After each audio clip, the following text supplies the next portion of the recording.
दिल्ली के अंदर अब शिक्षा को लेकर फिर दोबारा से सवाल जो है खड़े होते नजर आ रहे हैं। वहीं बात करें नए शिक्षा मंत्री की, यानी कि रेखा गुप्ता की सरकार के अंदर जो शिक्षा मंत्री है आशीष सूद, उनके द्वारा कहा जा रहा है कि पिछली सरकार ने शिक्षा के नाम पर जो 15 करोड़ रुपए का घोटाला किया है वो बढ़कर 145 करोड़ रुपए का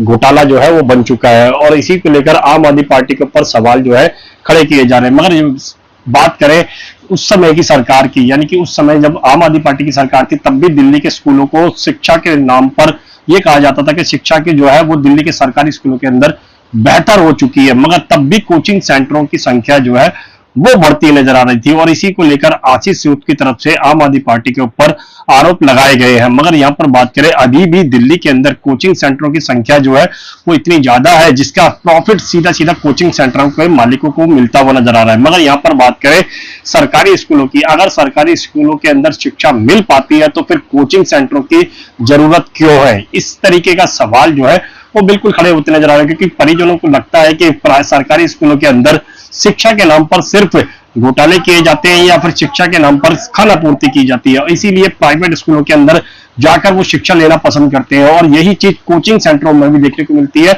अगर कोचिंग सेंटरों में वाकई में ही शिक्षा मिलती है तो फिर सरकारी स्कूलों की जरूरत नहीं है। अगर सरकारी स्कूलों के अंदर शिक्षा बेहतर मिलती है जो सरकारें दावा करती हैं तो फिर कोचिंग सेंटरों की और प्राइवेट स्कूलों की जरूरत क्यों पड़ती है? इस तरीके का सवाल जो है वो बिल्कुल खड़ा हो चुका है। अब देखना होगा शिक्षा के नाम पर जो दिल्ली के अंदर राजनीति देखने को मिल रही है, इस राजनीति से क्या बच्चों का भविष्य उज्जवल हो पाएगा या फिर तमाम जो प्रक्रिया सरकार की तरफ से उठानी चाहिए थी जब तक वो ग्राउंड लेवल पर नहीं उठाएंगे तब तक कोई भी फायदा जो है शिक्षा के नाम पर नहीं हो पाएगा छात्रों को। मगर यहाँ पर बात करें स्कूलों के अंदर पढ़ने वाले बच्चों के भविष्य की अगर चिंता है तब कहीं ना कहीं सरकार